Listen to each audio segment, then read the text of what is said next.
नमस्कार, मी Ashwini. Welcome back to अलंकार bye Ashwini. तर कोणत्याही बिझनेसमध्ये फक्त प्रोडक्ट चांगलं असून पुरेसं नाही आहे, तर कस्टमर एक्सपिरियन्स आणि प्रोडक्ट पॅकेजिंगसुद्धा तितकंच महत्त्वाचं आहे. म्हणूनच माझ्या बिझनेससाठी लागणाऱ्या काही असेन्शियल पॅकेजिंग आणि ब्रँडिंग मटेरियल मी मेशोवरून ऑर्डर केलं आहे. आजच्या या व्हिडिओमध्ये मी तुम्हाला त्या सर्व वस्तू दाखवणार आहे.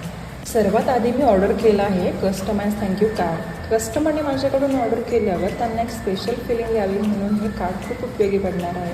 आणि हे कार्ड मी ओन्ली 168 रुपीजला ऑर्डर केलं आहे. सेकंड आहे पार्सल पॅक्स. प्रोडक्ट सुरक्षित आणि प्रोफेशनल पद्धतीने कस्टमरपर्यंत पोहोचते. नेक्स्ट आहे बुके पेपर. हे बुके पेपर पॅकेजिंगला प्रीमियम लुक देण्यासाठी वापरण्यात आले आणि यामध्ये तुम्ही बुकेसुद्धा बनवू शकता. अँड फोर्थ आहे डेकोरेशन लाईट. आणि हे लाईट प्रोडक्ट फोटोज रील्स अजून आकर्षक दिसावे म्हणून हे लाईट घेतला आहे. तुम्हालाही यापैकी कोणत्याही वस्तूची लिंक हवी असेल तर कमेंट करा आणि अशाच बिझनेस रिलेटेड व्हिडिओसाठी मला फॉलो करा आणि लाईक करायला विसरू नका. Okay, bye.